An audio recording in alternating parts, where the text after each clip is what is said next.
Definitely, if anyone joins us a couple minutes late, no problem. To introduce myself, my name is Kyle Ferrer. I'm the Director of Player Services and Recruitment at the OHL. Been doing this for 3 years now. Excited to be here, excited to have you guys. Thanks for taking the time to do this.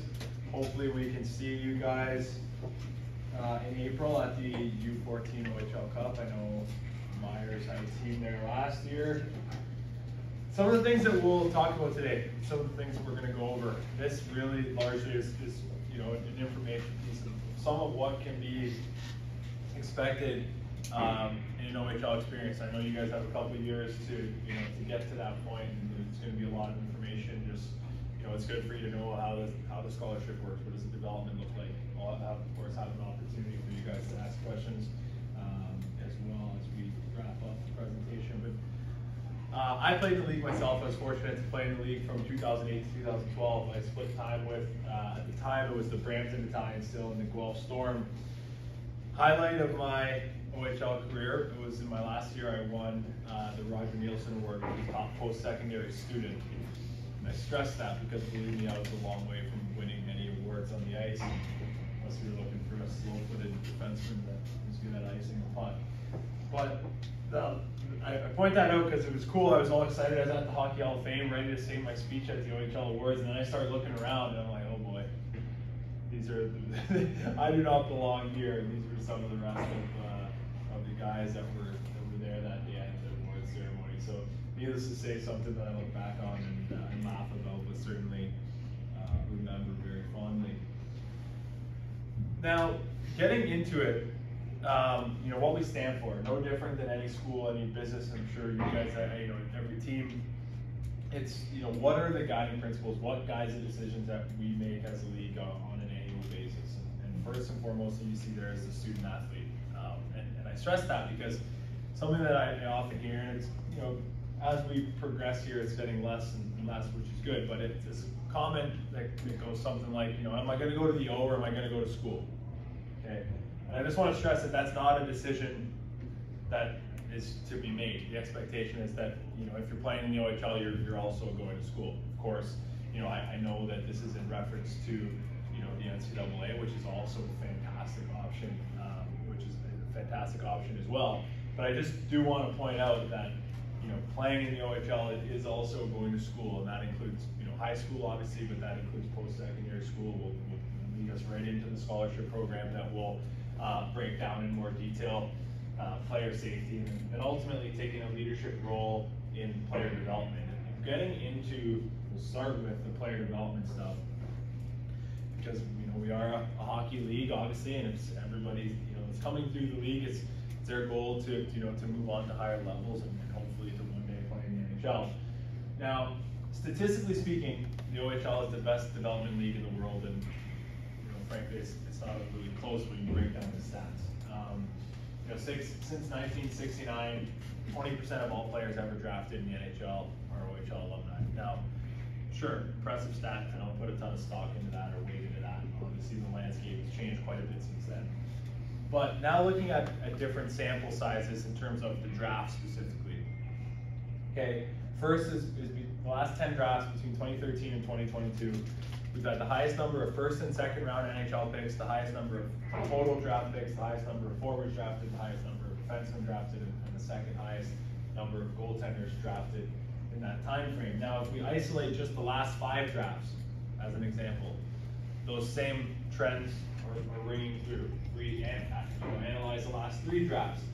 Again, same trends ringing true. Highest number of first and second round picks, highest number of total draft picks in that time frame. Now, as you guys know, at the NHL level, and as you will come to know in 2 years from now in the OHL draft, it's a very different thing to be drafted than it is to play, right? It's obviously every player's goal to be drafted in the NHL, but ultimately it's every player's goal to progress and play in the NHL, obviously. So this is what I refer to as our conversion percentages, okay? And to me, this is a very strong development metric. And I'll point out at first that it's cut off at 2018. I need to update that now. This is from last season's stats. I need to update that into 2019 now that we've kind of turned the page onto a new season.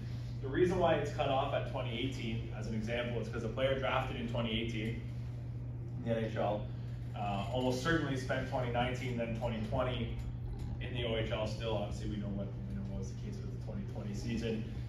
So really, last season would have been the first full year of pro, and really, not necessarily fair to include it there because it's well documented that well into the 80s percentage of players require development time in the American League or the East Coast League, or whatever the case may be. In saying that, this is the number of players that were drafted that went on to play, not went on to sign a contract or went to camp or anything like that, just went on to play in the NHL. And so you can see the top chart, that's the first and second round pick specifically. Converting that at a clip of high 80s percentage, pushing 90% of players that are drafted in those spots go on to play in the NHL. And then breaking it down on the lower chart is not just specific to first and second round picks, it's total draft picks. So of all the players that were drafted first round or seventh round, how many from each draft went on to play? And again, over 50%, well over, you could say, 50% of the players that are drafted in the NHL out of the OHL go on to play or have gone on in these years to play in the NHL. I'll point out that it would appear, looking at this face value, this will change once I redo the stats for this coming season, but looking at this for what it is based on last year, 2018 may look like an outlier in terms of that percentage number, when in reality it's not. And why I point that out is because, again, a player drafted in 2018 spent 19, 20, that was just, last year was their first season of pro. And with the development time that's required, as we go through another year, another 2 years where those players are in the American League continuing to develop, that number will almost certainly increase. And an example of that is, this year, as we had, I think 3, maybe 4 players from the 2016 draft that just now made, or just last season made their NHL debuts. So that certainly is not uncommon. It's not behind. It's very much normal, and that's where we'll see those likely even the 17 numbers increase a little bit, as well as the 18 ones. Now, this is, in my opinion, the single most impressive stat that we have as a league from a development standpoint, and that is on a 5-year average, 25% of the NHL's opening day rosters are OHL alumni. Okay, and when you really put that into perspective, I know you guys are familiar with the OHL. We're obviously just a 20-team league, and when you think about the fact that our 20 teams are accounting for nearly one quarter of the 32-team NHL, it's pretty impressive breakdown, obviously. Now, what I love about this stat, and going back to my comment about being drafted and playing, what I love about this stat is that it's not specific to the draft, okay? This is important for you guys to know as, a couple of years away from the OHL draft. The draft, or a draft, is one way to achieve a goal. It's one way to get to where you want to go. It's not the only way, okay? You may have noticed on the first slide there, a player that I played with, Barclay Goodrow, was passed up, okay, in 3 of these NHL drafts, or 2 maybe of these NHL drafts. Undrafted, as an overage, continued to develop, signed a contract with San Jose. The following September was in the or October was in the NHL. He's now played probably 400 games, back-to-back Stanley Cup champion with Tampa Bay. Big ticket, long term with with the New York Rangers now. Wasn't even accounted for in those draft stats. Okay, and there's tons of stories like this at the NHL level. There's tons of stories like this at the OHL level. So keep that in mind. Whether a player is drafted or undrafted, it does not change what what the goal could be and will be ultimately. Now, we talked obviously a lot about the player development and the stats and all that stuff, right? Great. How many played? How many got drafted? How many this? How many that? Awesome. What does that mean? What goes into that? What does that player development look like? Okay. And perhaps it goes without saying. Again, you guys are familiar with the league. Full-time coaches, general managers, all that stuff. Yes, of course they're full-time. But taking it a step further, the caliber of those coaches, general managers, hockey operations staff in the league is world class. In saying that, I can say comfortably, and right now, a quarter of the NHL's head coaches are first coached in the OHL. A third of the NHLs are just thereabouts. There's been a couple of changes. Almost a third of the NHL's head coaches are OHL alumni. Okay, those are both world-leading stats as well. And just to give you, I mean, it's not that long ago that DJ Smith was, coaching the Oshawa Generals to, Memorial Cup championship. And obviously, we know where he is now. Last year, Kingston Frontenacs, Paul McFarland moves to the NHL with the Seattle Kraken. You go through the list, and seemingly every year there's staff moving on to the NHL level. Now, equally important, if not more so in some cases, to be honest with you, to the development is the support staff that really allows that coaching staff and the general manager to do their job to the best of their abilities, and the resources that the players use on a daily basis or weekly basis to make sure that they're employing and putting their development plan in place. That is things like athletic therapists, things like strength and conditioning coaches, things like skills coaches, skating coaches, mental performance coaches are a huge one, sports psychologists, okay? Players making the transition, as an example, into the OHL, you're going through a transitionary point in your life, you're probably moving away from home for the first time, you're playing in front of a lot of fans all of a sudden, maybe it's your NHL draft year, there's a lot of different components there, right? New school, new teammates, all that stuff. Well, perfect. Maybe I'm struggling with consistency. Maybe, I'm gripping the stick too tight. Whatever the case may be, perfect. Let's sit down with the mental performance coach. Let's put a plan in place. Let's work on some visualization techniques. Let's do different things that can help.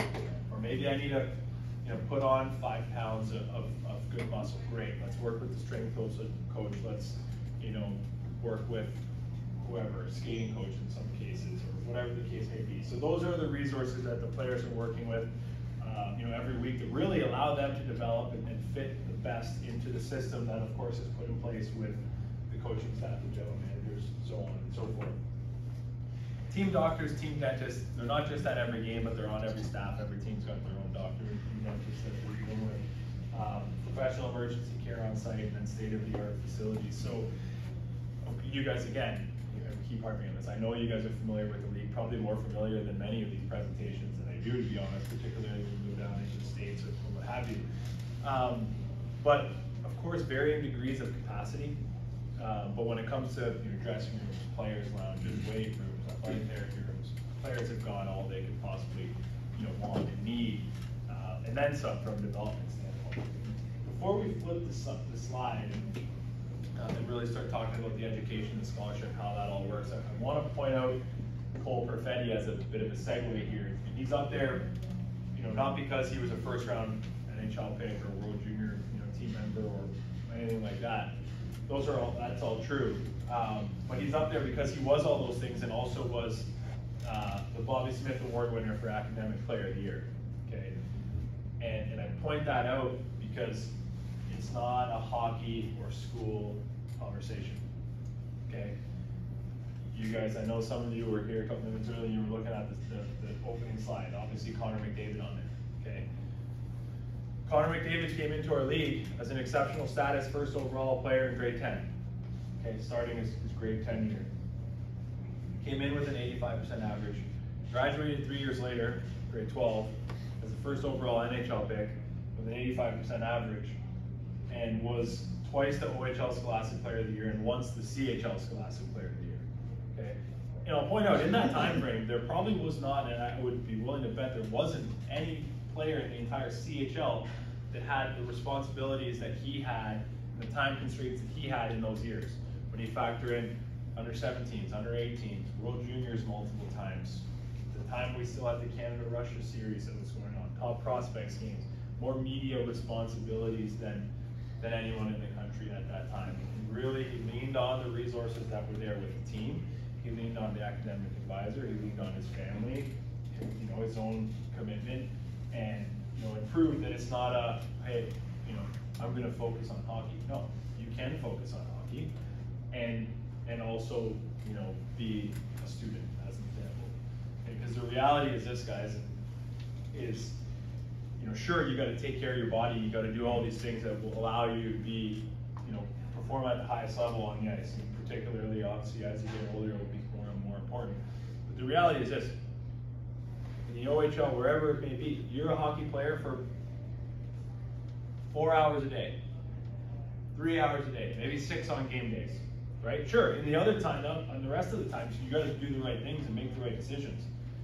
But as far as actually, being at the rink, being a hockey player, that's the timing. So it's up to you guys, and it's up to each player. What are you going to be for the rest of the day, right? Are you going to be a gamer? Are you going to be a student? Or are you going to, whatever that is? There's plenty of time to, to give proper attention to both or to multiple areas. Now, moving into that education and scholarship piece, okay, I want you to think about the education and the scholarship in two ways. And that is first, while you're playing in the OHL, and secondly is when you leave the OHL. Okay, they're two distinct pieces of the experience, they're two distinct pieces of scholarship, quite frankly. First, we're going to talk about while a player's in the OHL. Okay, first and foremost, every team's got academic advisors on staff, many have multiple. And that academic advisor, or those academic advisors, are responsible for everything from setting up your schedule in a way that works for practice, making sure that you're in the classes you need to be in for whatever it is you think you may want to pursue down the line, making sure that you're in classes that will transfer home to your home school at the end of the season. Maybe you're from Ottawa and you're playing in Guelph. Okay, well, when the season ends in April, making sure that that the classes work and working with your home school so that you can go back home and graduate with your friends back home instead of staying in Guelph till the end of the season, just as an example. The reality is those academic advisors also got their finger on the pulse of what's going on. They know if a player is late to class, they know if they skipped the class, they know if you causing a ruckus in school or whatever the case may be, and all that gets dealt with obviously. But they're also there to monitor progress. They know, hey, maybe some extra support may be required. Maybe we need to get a tutor in a certain area or whatever the case. And of course, that's all taken care of by the team. Now, an important piece about that is most players, okay, and this is where we start to kind of transition into the scholarship conversation, and most people don't realize that this is the case, okay? But players are most often in the OHL for 2, perhaps 3 years where they're no longer in high school, okay? It's usually, 18, 19, 20-year-old if they play an overage season where you're no longer in high school for the most part. In those years, players are able and encouraged to take post-secondary, college, university, whatever the case may be, classes. And those classes are 100% paid for by the team, but do not in any way, shape, or form draw away from the scholarship that you have waiting for you when you graduate, okay? So it's all in addition to your scholarship. I'll use myself as an example. There's many, many, many like it, okay? I was fortunate to be 3 years in the OHL where I wasn't in high school. In those 3 years, I was doing, for the first two classes per semester. My overage year, I was doing 3 classes per semester. So by the time I graduated from the league, I was done more than a year of university. I played 4 years in the league. I had 4 years worth of scholarship. So for me, I went to St. Mary's University in Halifax, played on the hockey team, but because of what I did while I was still in the OHL, I graduated my undergrad after 3 years. Well, I wanted to stay and keep playing, and I had an opportunity to do my master's, so I actually used the last year of my OHL scholarship to do my master's in business because of basically having set up a 4-year scholarship. It was basically like a 5+ year scholarship because of the year that I did while in the league. So anybody that has the opportunity, I implore upon you, take that opportunity. It's there for you. It's bought and paid for by the teams. It's very manageable, and it will give you flexibility. It will give you an open doors to make decisions down the line, and you'll be very glad that you did. And I know that this is years down the road, but just keep that in mind and know that it's different, and in addition to the scholarship that a player has when they graduate. And now, actually, you know what? I'm going to go back and I'm going to tell this story first about Spencer Abraham, okay? Because I love telling his story, and I tell it often to draft eligible players, and I know that you guys are a couple of years away, but it's an important lesson. It's something that we kind of touched on earlier a little bit too. Spencer Abraham, okay, was a 15th round pick by the Brampton Italian after I think my second year, maybe my first year. I was already with the team. And at the time that he was drafted, his dad was our team doctor, okay? So, you guys can all, I'm sure, imagine and appreciate the narrative that came out of that. Oh, he just got drafted because his dad is a doctor and blah, blah, blah, so on and so forth. The reality is that summer, that year has a great summer, gets drafted, has a great summer in the gym, goes back, plays U18, has a great year of development, committed himself, did what he needed to do, the same thing the following summer. The next year as a 17-year-old, he made our team as a rookie defenseman, put up 30 points. Okay? I don't care who your dad is, he's not doing that for you, right? He went on then to have a great 4-year OHL career, actually got traded to Erie, played on those Erie Otter teams with Connor McDavid, did a bunch of classes while he was in the league, and then went to Queens, okay? Did his undergrad, used the last year of his scholarship towards his law degree at Queens, continued to play on their team. So now here's a guy that played 4 years in the OHL. He ended up playing 5 years at Queens. 2 of those years were in law school. He went to 3 NHL training camps during his time at Queens with the Florida Panthers. Okay, and now he's working as a lawyer downtown Toronto at a very reputable firm. And I bring that up because here's a guy that could have easily not done what he did. He was a late round pick that you could argue may not have been drafted, but he put his head down, he did what he had to do, he committed himself. The reality is, sure, would Spencer Abraham trade his law degree for an NHL career? Yeah, I'm certain he would, right? But that's not the reality for 99% of people. And he took every opportunity that was afforded to him along the way, used it to the max of his ability, and he's now got a fantastic career that's going to far outlast any hockey career, obviously. So it's an impressive story, and one, frankly, that as a league right now, we probably don't do a good enough job highlighting the Spencer Abrahams of the world. We all turn on their TVs and see, Tavares and Marner and McDavid and all these guys every night, but I mean, it's an incredibly powerful story, and one that's far more common than those NHL ones. Now, moving on to the scholarship that I was referencing that you have when you graduate. Okay. So, at a minimum, a player will receive a year worth of scholarship per year played in the OHL. To be very clear, if you play 1 game in a season, that would constitute a year played. It's not like I have to play 10 games or 20 games or whatever. You sign a contract, you play 1 game in a season, that would constitute a year played, which would then be a year worth of scholarship. Now that scholarship value, okay, the annual dollar value, is standardized across the league. It's based on the value of tuition, books, and fees at the university closest to your home. So for me, it was University of Toronto, U of T. So every year, our Director of Education Services, Christina Laysham, gets an updated kind of schedule of all the tuition costs, at, updated fees at all the universities in Ontario, and then it becomes a plug and play. So if tuition, books, and fees at U of T, using myself as an example, is, let's just say for a round number, $10,000, then my annual scholarship value is $10,000. What's important to note, though, is that that scholarship does not have to be used at U of T. That scholarship can be used anywhere in the world for any career advancing program. So people often associate that directly with, it has to go to university or it has to go to college. No, if you want to go do real estate courses, if you want to do trade school, if you want to do an apprenticeship, if you want to do firefighting, we've got alumni on scholarships in virtually every program you can possibly think of, from dentistry to medicine to master's programs to firefighters to literally mortgage broker courses, whatever the case, okay? And it's important because when players are signing these contracts, they're 16, 17 years old, and if you ask them, they probably have no idea. It's no different than you guys. They probably have no idea what they actually want to do other than playing the NHL. That's fine.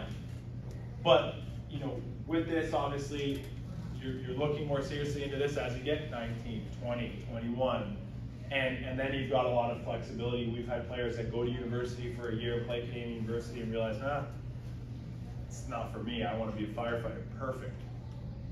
Transfer, and that scholarship will follow you however and wherever you wish to use it. Now, essentially, in breaking this down, there's 3 ways that a player can access their scholarship. Okay, the first and the most common for sure is to play Canadian University hockey. And Many of you may not be familiar with Canadian University Hockey. It's likely the most misunderstood and underappreciated level of hockey out there. It is incredibly, it's incredibly good, fast hockey, okay? It's virtually all former major junior and high-end junior A players that are now 20 to 25 instead of 16 to 20, okay? I can tell you, and I'll use it as an example, last year as an unfortunate, byproduct of the COVID shutdown that we had again around Christmas, Canadian University Hockey in Ontario got shut down. They weren't able to play. And when that happened, okay, we had 30 players on OHL scholarships across the country leave Canadian University Hockey and sign professional contracts. Okay? It's important for two reasons. First is that the level of hockey is such that they had the opportunity to sign those contracts. We had American League, we had East Coast League, and we had Europe.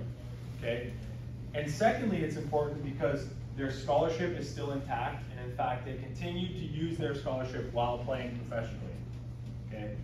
Something, again, that most people don't realize about an OHL scholarship is you can absolutely use a scholarship while playing professionally. Okay? So those players would have left at Christmas time, signed pro, and switched their classes to online and continued.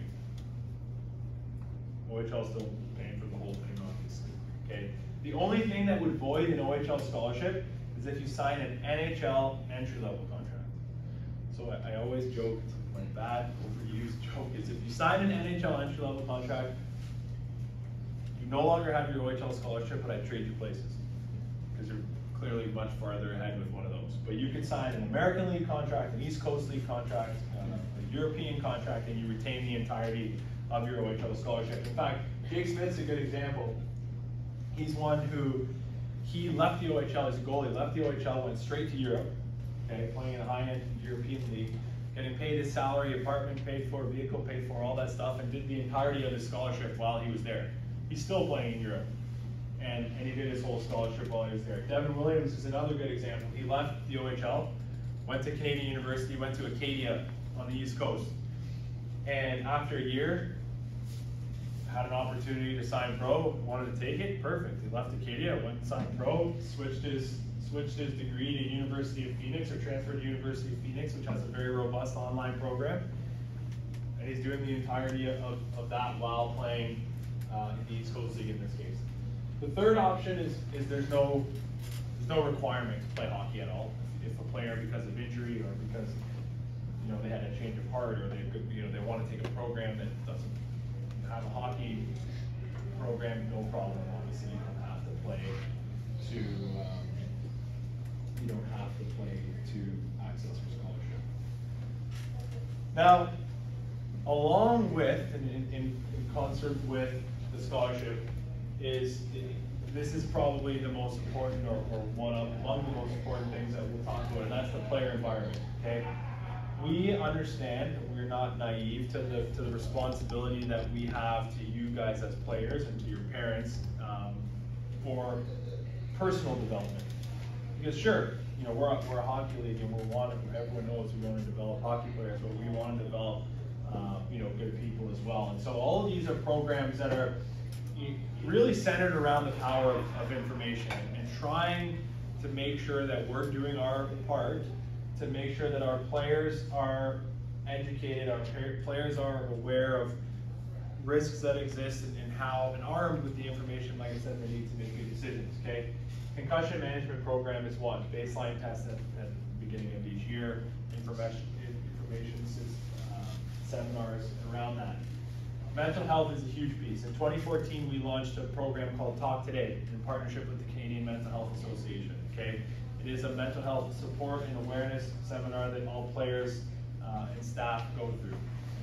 This is something that McGill University actually did a study on this program. It was met with overwhelming results. Every team has their own Canadian Mental Health Association representative, and frankly, guys, these are conversations that are important and need to happen more often. Or OHL on-site programs is a Respect for Women and Gender Equity program that we're continuing to obviously add to and build upon as well, that all players go through on an annual basis. drug education and anti-doping.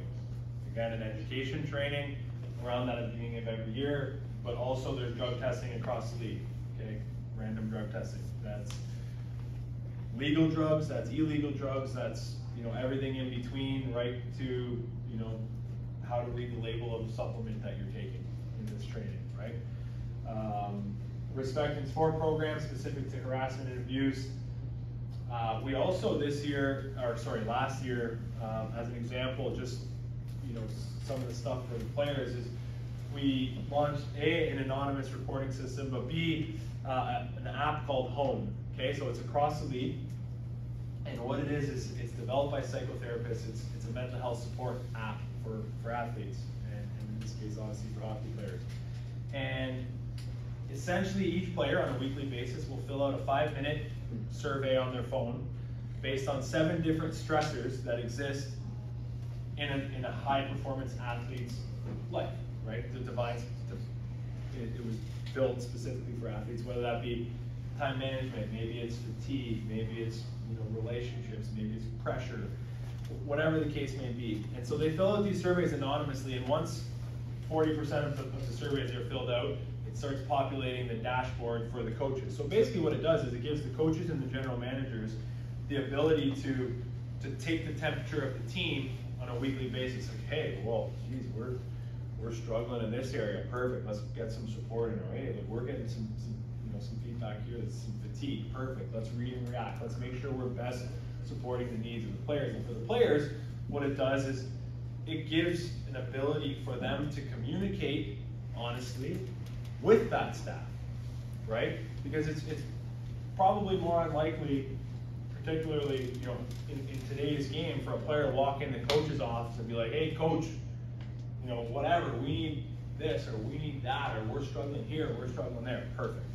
So again, just another tool where we're trying to make sure that the players are able to continue to communicate and be best supported by, obviously, the staff. Rico Phillips is our Director of Cultural Diversity and Inclusion. We hired him back in 2020. Now, he was the first ever winner of the NHL's Willie O'Ree Award.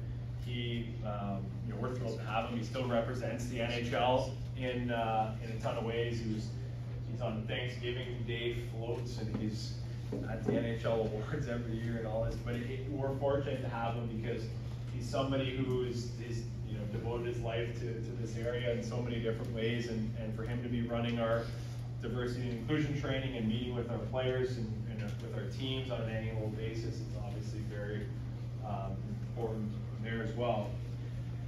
Just getting into some of the benefits in terms of what's covered. You guys, frankly, probably know the equipment better than I do these days, but helmets, gloves, pants, all that stuff, CCM across the whole CHL, sticks and skates, players use whatever they want. Obviously, 100% covered by the teams. Every team provides insurance through your standard player contract for on or off ice injury. Every player gets a monthly expense allowance. So, to be clear, players don't have any expenses, but they will get $470 a month.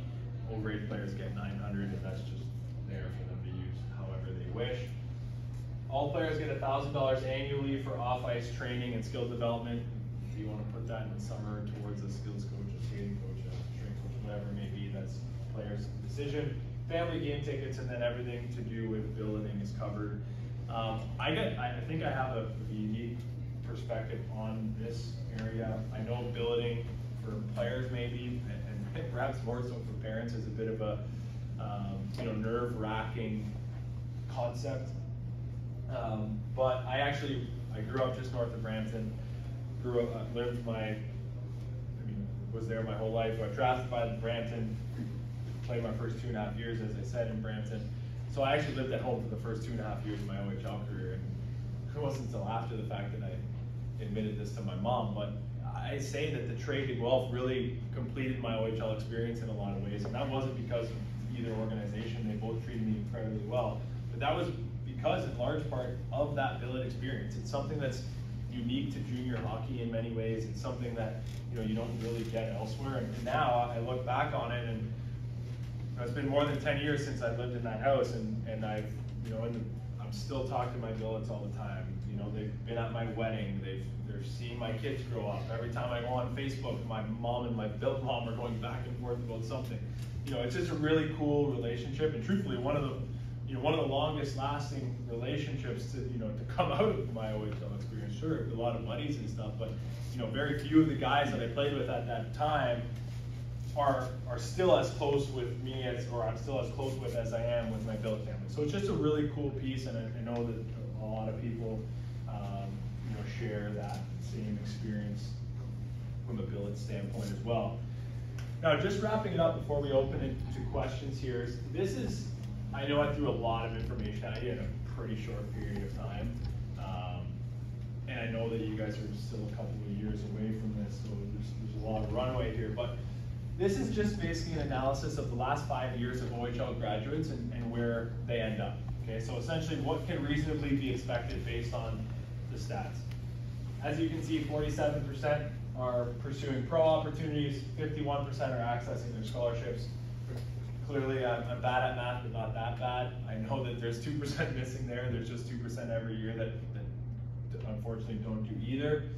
What's important to note about this slide, though, and I go back and harp on the flexibility of the scholarship and how really that's probably the biggest benefit of it is where you can use it, how you can use it, playing pro, playing Canadian University. But as a result of that flexibility, that 47 and the 51% are very fluid numbers, because players can move pretty much freely between those two options and not really put the scholarship in jeopardy. So you might have players that leave the OHL, go straight to pro, and they realize, hey, I got to get my degree here, so they may leave and go play youth sports and then go back to pro. They may just enroll in classes while they're playing pro.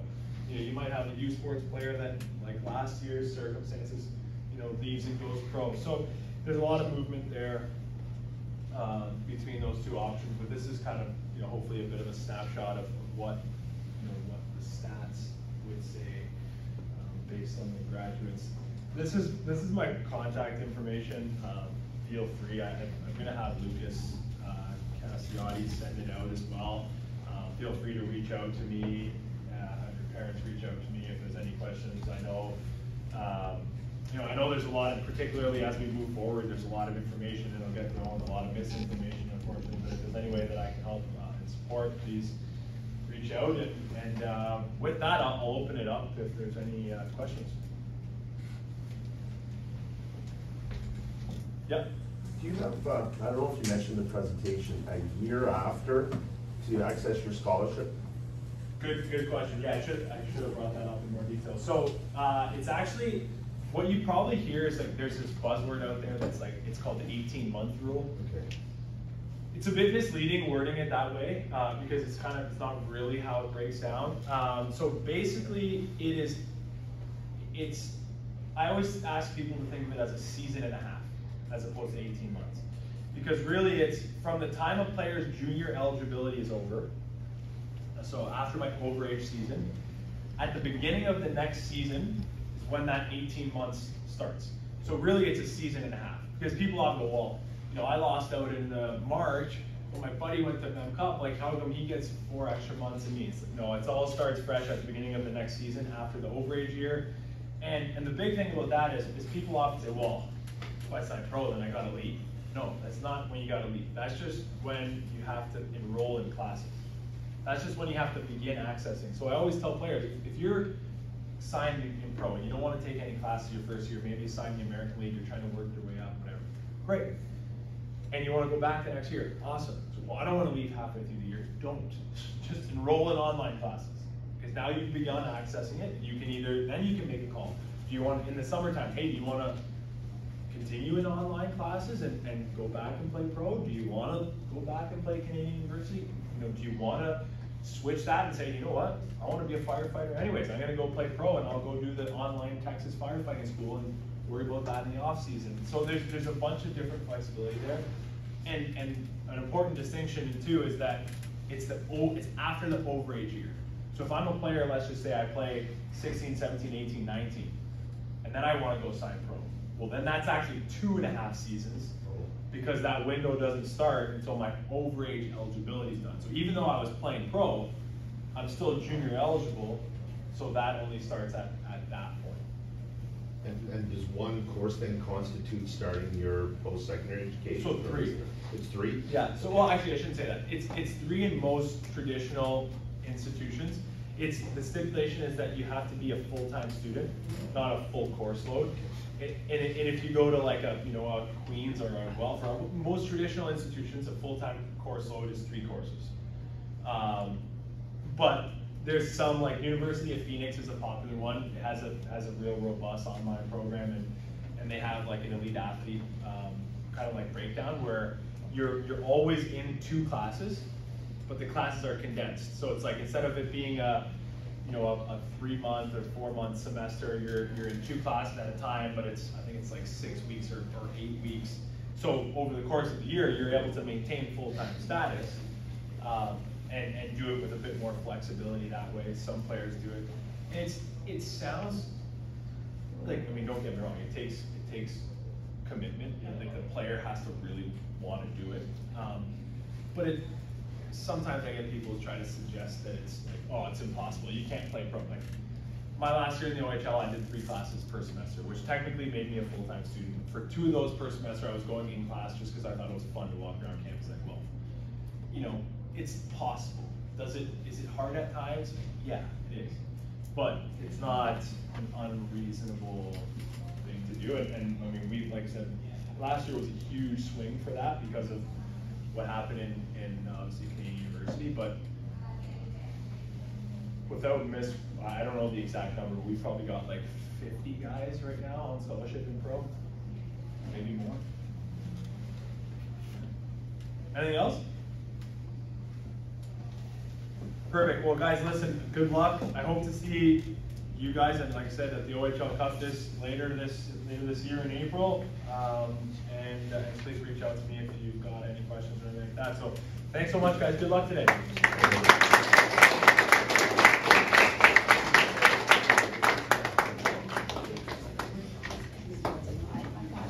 You guys are free to take off. Did